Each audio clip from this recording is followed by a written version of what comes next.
السلام عليكم ورحمة الله وبركاته. السلام عليك أستاذ بوميديا.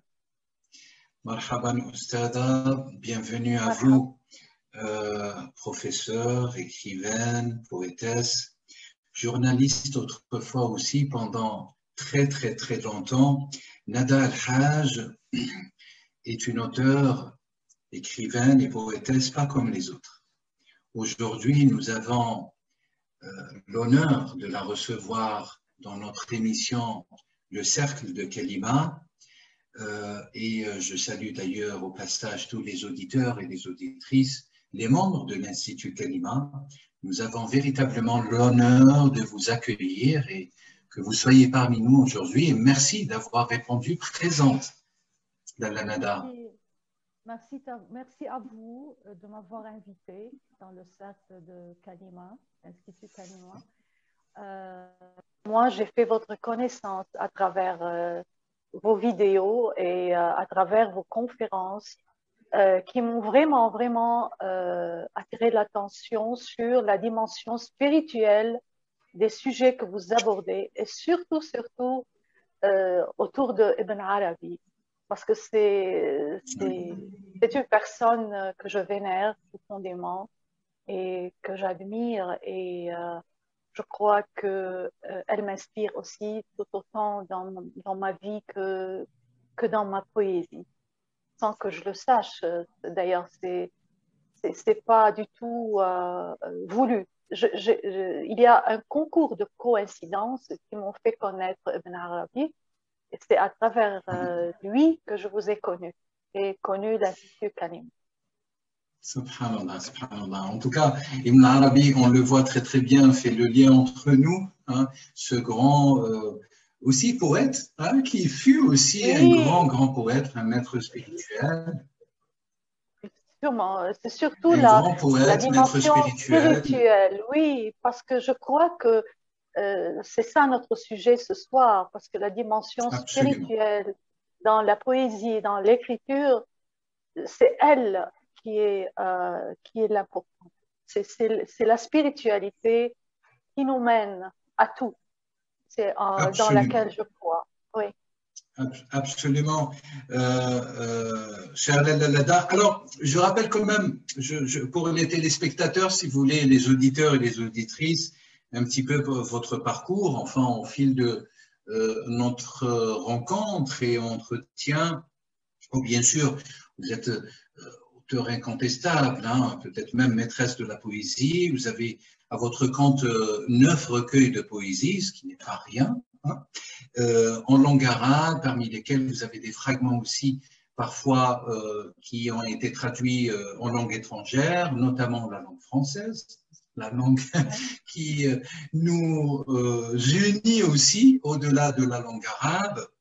Vous avez un itinéraire très éclectique, très riche, itinéraire, j'ose dire, d'une penseur où la plume et où l'inspiration a coulé dans l'être. Vous avez ce rapport très exceptionnel et très intime, si vous voulez, avec la plume céleste, hein, quelque part. Vous savez, il y a une tradition qui nous dit d'ailleurs dans la spiritualité islamique universelle que tous les poètes et tous les grands inspirés du monde aspirent et sont inspirés du IVe siècle. Enfin, il y a cet adage d'ailleurs qui est attesté quelque part par Ibn Arabi, le plus grand maître Ibn Arabi, et même au passage par Jalal ad-Din Rumi, hein, de Konya. Et vous êtes aussi, alors vous avez eu aussi une carrière de journaliste, hein, vous avez publié de nombreux articles dans des journaux différents, libanais, vous êtes écrivain, mais c'est surtout, vous êtes lié par l'être poétique à la présence spirituelle. Alors, qu'est-ce que vous pouvez nous dire de manière générale? Comment est venu cet esprit, comment cet esprit est venu s'installer dans votre être? c'est une très, très belle question et je vous remercie de me la poser ainsi, d'une façon aussi spirituelle. Parce que lorsque j'ai écrit la première fois de ma vie un poème, j'ai cru que c'était un poème, donc j'avais 7 ans. Je ne mesurais pas la dimension de ce que peut-être de ce que j'avais écrit, mais j'étais habitée parce que par les mots. J'étais inspirée, si l'on peut dire. Euh, et je le suis toujours, parce que si je ne me sens pas inspirée, je n'écris rien. J'ai écrit un poème à portée un peu métaphysique, je ne sais pas comment, mais je me rappelle de tout le temps que j'étais liée à un monde au-delà du visible. De tout le temps, je croyais, j'avais une foi, mais une foi ancrée comme des montagnes dans mon cœur en un autre monde. Je ne voyais pas seulement la dimension visuelle et perceptive, je sentais dans tout mon être un monde qui nous dépassait, mais en même temps à laquelle j'étais intimement liée, sans que je ne lise aucun bouquin sur ce monde, parce que j'avais 7 ans quand même, on lisait des contes de fées.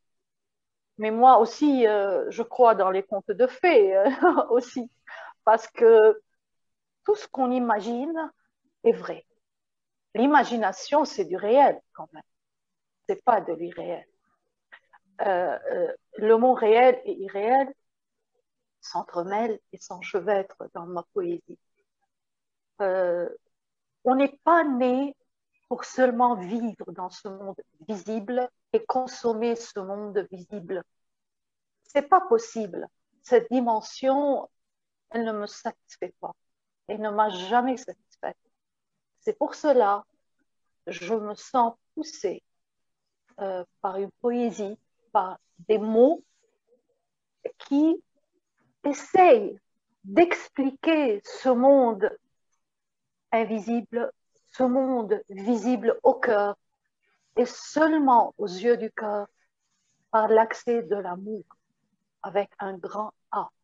C'est-à-dire, lorsque j'écris, je ne me satisfais pas d'écrire, par exemple, des poèmes d'amour comme on conçoit l'amour entre un homme et une femme, entre deux êtres, etc.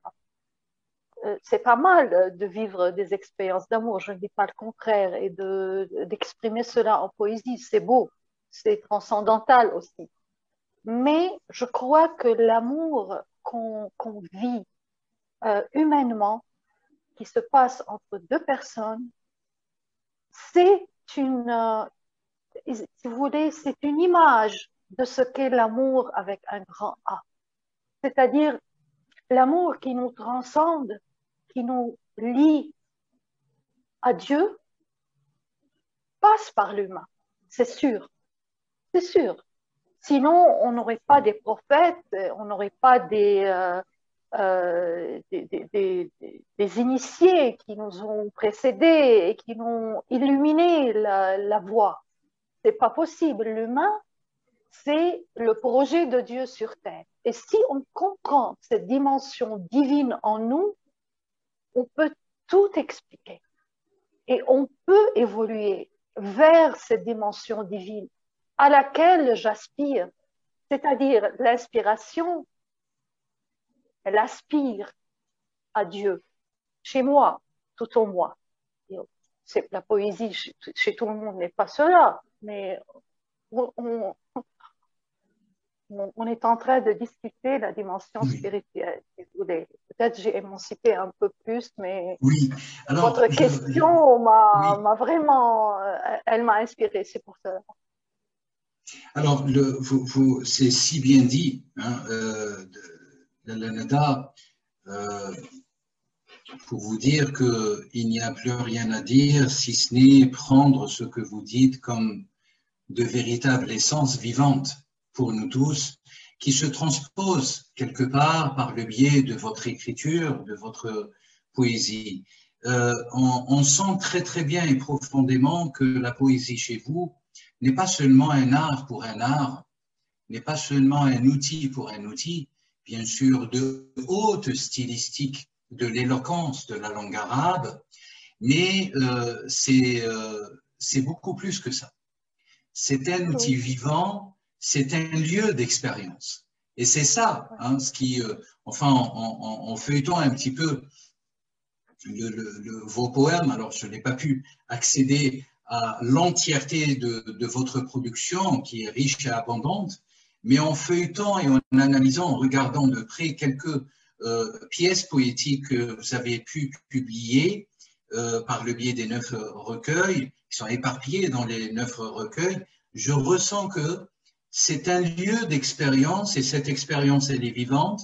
Et elle est vivante pour nous relier, comme vous l'aviez si bien décrit, hein, relier l'amour tout court, qui est existentiel et fondamental entre interhumain, intra-humain, à l'amour avec grand A, hein, l'amour qui est symbolisé peut-être même par la lettre alif, hein, ulfa, ce point qui est, si vous voulez, périgé avec le point le plus haut, apogée, l'amour de Dieu.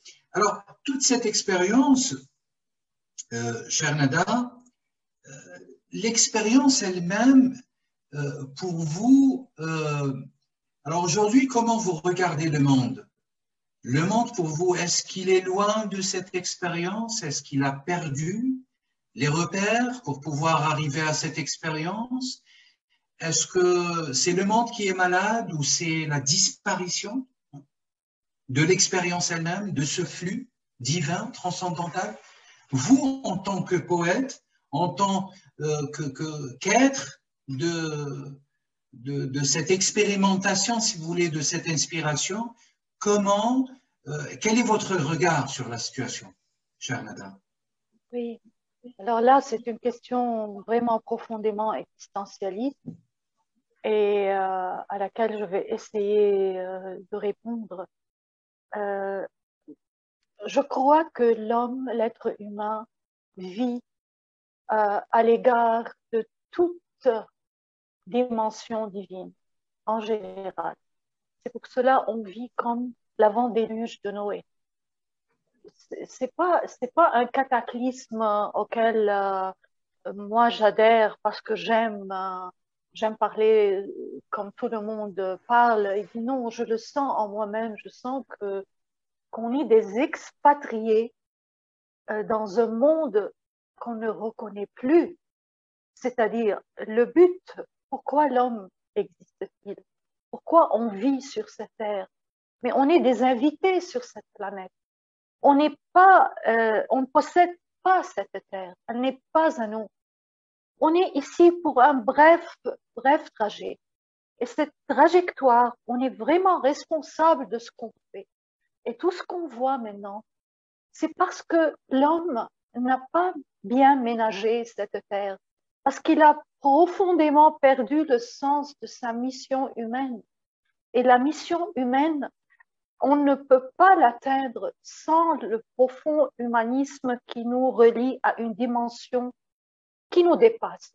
C'est-à-dire, si on est des scientifiques avisés, si on est des savants géniaux, etc., ça ne suffit pas parce que l'homme peut en un moment détruire tout, mais tout. Alors, il n'a pas le droit de le faire, mais il peut le faire.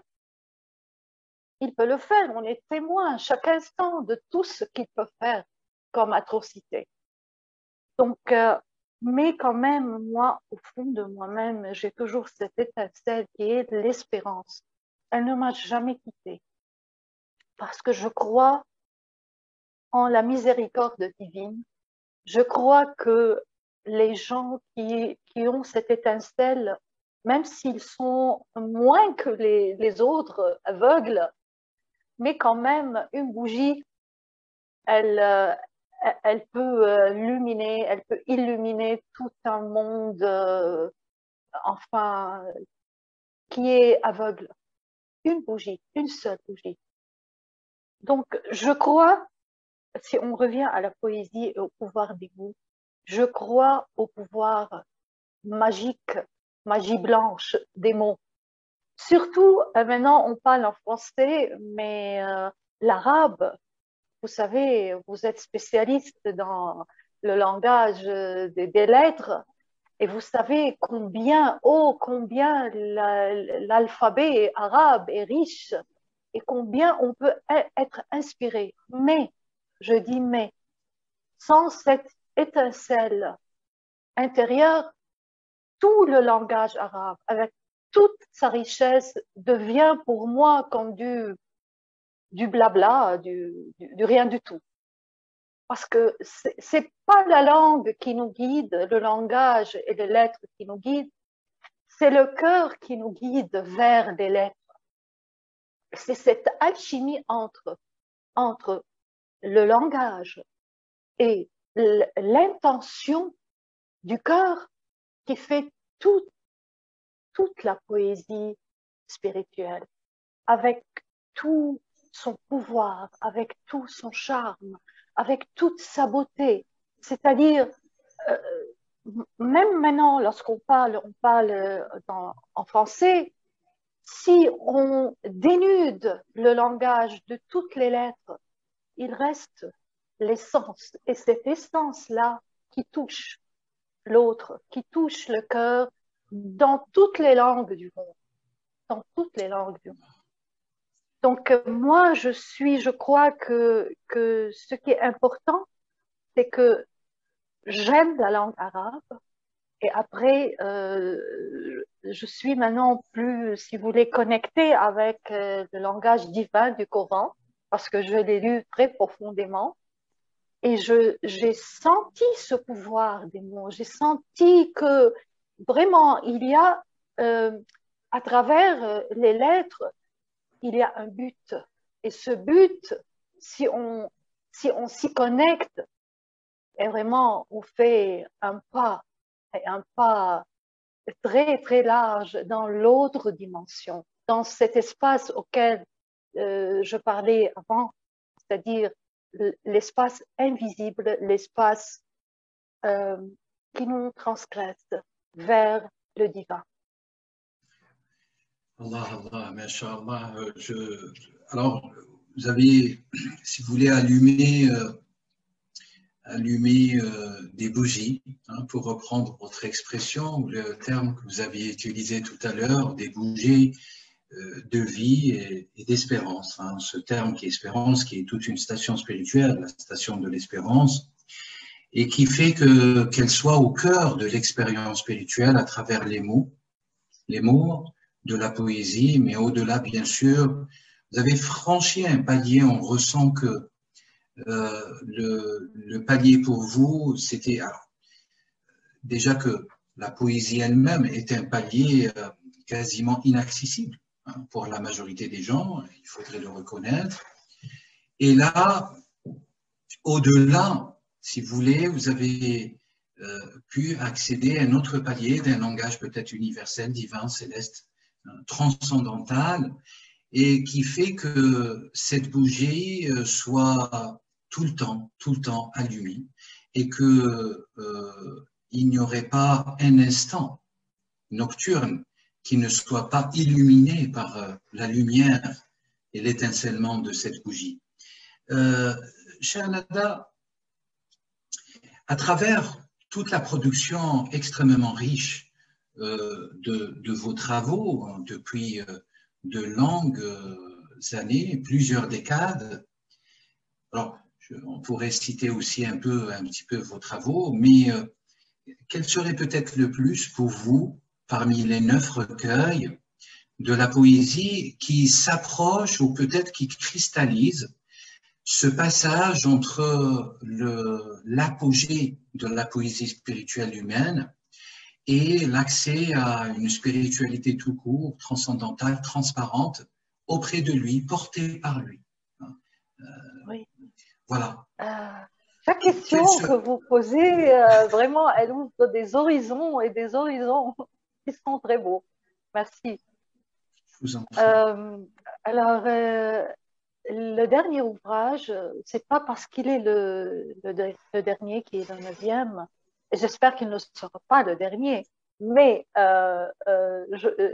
c'est-à-dire l'ouvrage paru en 2020, auquel je n'ai pas pu, j'ai pas pu faire une signature comme il faut, ou bien fêter l'apparition de ce livre à cause du Covid et de tout ce qui a découlé. Il Vous faites s'appelle référence Abir à la Dash. Abir Dasha. D'accord. Oui, Abir Dasha, c'est-à-dire traverser l'émerveillement. Si je vais essayer de traduire, parce qu'on ne peut pas traduire la poésie, c'est pas possible, c'est une trahison tout le temps. Alors, Abir Dasha, c'est vraiment le saut que j'ai fait dans la poésie soufie. C'est vraiment un saut, très beau saut, parce que pour moi, c'est un renouvellement de vie à tous les niveaux, tout, personnel, spirituel, euh, même céleste. Je peux pas exclure. La poésie s'exprime en elle-même.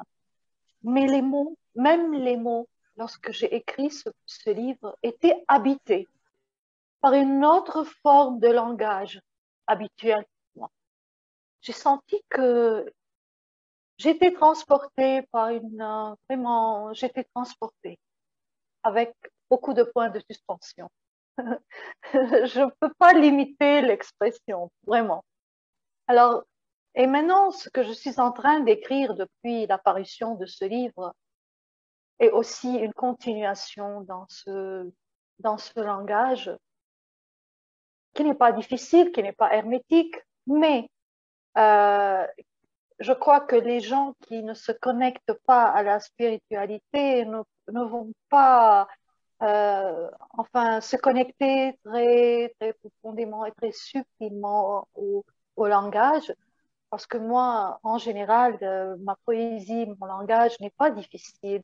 Mais تسهل الممتنع en arabe. C'est-à-dire, derrière le mot, il y a beaucoup de sens. Mais la musicalité des phrases et tout ça, c'est limpide. Donc, ça ne rebute pas le lecteur, même s'il ne peut pas accéder à toutes les dimensions, mais il peut aller avec toute cette limpidité des mots, je crois. C'est tellement beau que je dois rappeler quand même, avant d'arriver à ce marqueur du saut spirituel, du saut divin, hein, parce qu'il faudrait aussi préciser peut-être pour nos auditeurs et nos auditrices que Abir Dasha, cette traversée, hein, la traversée par l'émerveillement, dans l'émerveillement, même au-delà peut-être de l'émerveillement, parce que votre travail continue, le cheminement initiatique, quelque part continue pour vous, Inch'Allah, par la publication de la suite, a été précédé aussi peut-être de mentions poétiques et spirituelles. Depuis très très longtemps, je pourrais citer par exemple le tout premier ouvrage. Hein, vous aviez fait paraître Salatun Firrih. Alors quel titre? La première fois où j'ai entendu ce titre, pour vous dire, j'étais plus qu'émerveillé. Ça m'a permis de faire un saut d'ailleurs dans, pour reprendre le terme du dernier ouvrage, Abir Dasha. Alors, Salatun Firrih, les germes de la spiritualité étaient déjà là, dès le début pour vous, Nada. Oui, oui. Et d'ailleurs, le premier poème de ce livre s'appelle Ardun Mushra'a ala Sama, c'est-à-dire la terre qui ouvre ses bras au ciel. Donc, et je me sens toujours cette liaison entre le ciel et la terre. C'est-à-dire, je sens que comme si la poésie est seulement un alibi pour traverser cette terre. C'est-à-dire, cette poésie, les mots dont je manie ont une mission. Et cette mission, je ne la connais pas tout à fait. Je ne peux pas dire que je connais le but ultime, on ne connaît jamais. Mais je sens que je peaufine maintenant mon chemin initiatique à travers ma poésie. Parce que vous avez maintenant écrit très bien ce mot-là, initiatique. Donc c'est ça. Moi, je crois que c'est mon chemin qui reflète ma poésie et ma poésie qui reflète mon chemin. Et mon chemin, tout simplement, est initiatique. Allah, Allah, masha'Allah. Nada, peut-être une toute dernière question. Quel conseil, mais vraiment, quel conseil vous pouvez donner aux téléspectateurs, aux auditrices, aux auditeurs concernant cette pérennité dans l'éternel, cette sensation d'être dans le spirituel et de devenir, comme vous venez si bien de le décrire, être entre ce lien entre le ciel et la terre, autrement dit, devenir capable de ce qui est en dessous de nous et de ce qui est au-dessus ou au-delà de nous. Quel conseil l'El-Nada, par le biais alors de toute une expérience poétique, bien sûr, intellectuelle, mais profondément spirituelle et métaphysique. Vous rappeliez au début, d'ailleurs, que il était déjà, vous étiez pris de cette lumière, de cette bougie, alors vous étiez très très jeune, et que l'amorce de cette vie spirituelle commença très très tôt, et que ce n'était pas voulu, et que c'était quelque chose d'imposé peut-être même d'en haut, hein, et que le dessein mystérieux de la finalité de notre cheminement existentiel, on ne le sera qu'après, hein, dans l'au-delà, hein, le jour où l'Éternel nous accueille auprès de lui. Quel conseil et quel souffle poétique et spirituel Alors vous là, pouvez partager avec nous. vous m'inspirez beaucoup par votre question maintenant, vraiment. Vous avez cité deux mots-clés, le mot mystère et, euh, et un autre mot, je ne me rappelle pas maintenant, mais le Oui. mot mystère est vraiment un secret. C'est le secret qui nous, qui fait son chemin dans notre cœur jusqu'à la fin. Et c'est ce secret qu'on qu'on essaye de, de voir un peu, de gratter au-dessus pour pouvoir parvenir à l'essence, à l'aube, à l'aube. Donc nous, on vit dans ce corps, sur cette terre.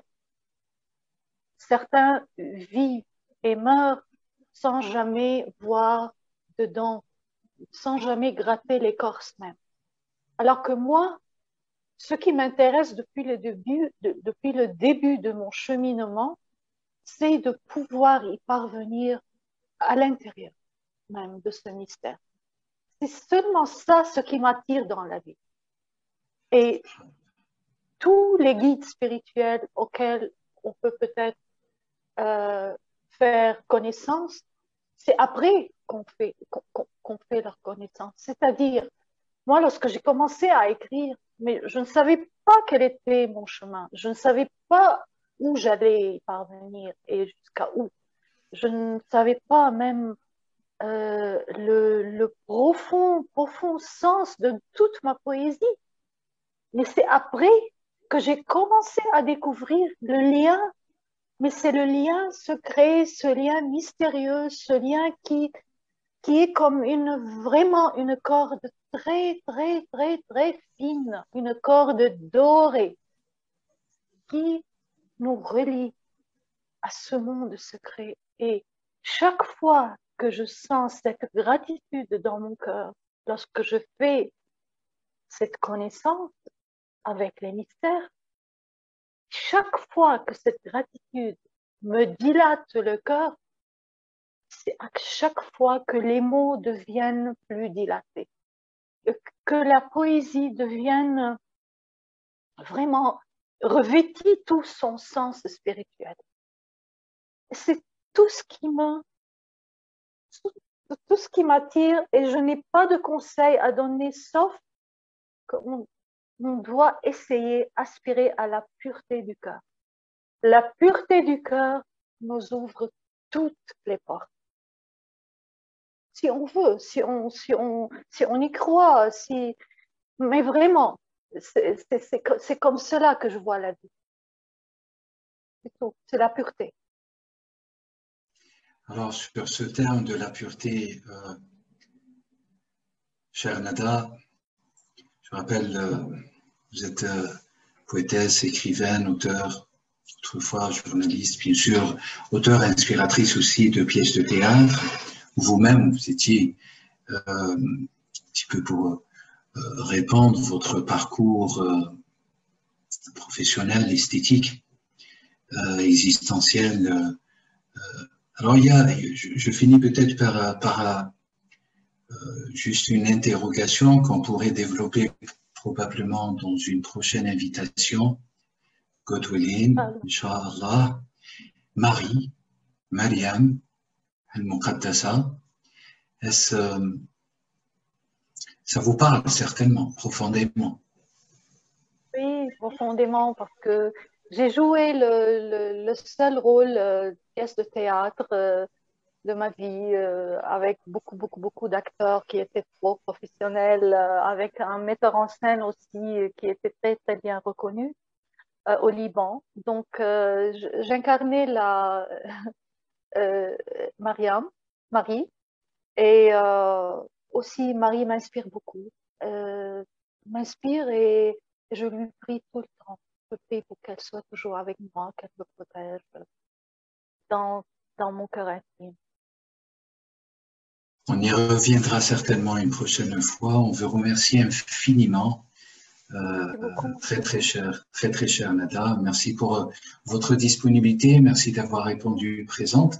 Merci aussi pour ce rappel fondamental pour tous les auditeurs et les auditrices. Si ce n'est pas un conseil, en tout cas, c'est une sagesse que vous partagez avec nous, la pureté du cœur.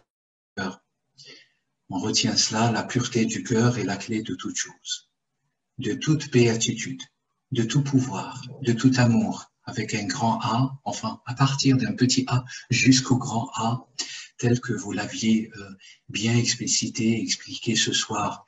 Merci véritablement, infiniment, vivement. C'est moi qui vous remercie du fond du cœur pour m'avoir donné cette chance. C'est la première fois que je m'exprime sur la poésie spirituelle, sur ma poésie, sur mon itinéraire et cheminement poétique en français et avec vous. Et vraiment, ça a été une porte ouverte et j'espère qu'elle sera ouverte à beaucoup d'autres portes. Vous êtes vous-même inspiré et inspirant, cher professeur Boumediene, vraiment. Merci beaucoup. C'est moi qui vous remercie, très cher Nada Al-Haj. Alors, je rappelle, poétesse, on pourrait bien sûr, de manière, vous pouvez, pour les auditeurs et les auditrices, vous pouvez retrouver quelques fragments qui sont traduits en langue française. J'espère que vos recueils soient traduits dans toutes les langues du monde, parce que les langues ne sont que les facettes de ce langage dont vous parliez à l'instant, le langage du cœur. Inch'Allah. J'espère beaucoup que ma poésie soit traduite en français parce que moi-même je suis francophone, bien que j'ai un recueil qui a été traduit en italien, mais je ne connais pas l'italien, donc le français, ça a un lien avec moi, avec ma culture, donc Inch'Allah, Inch'Allah.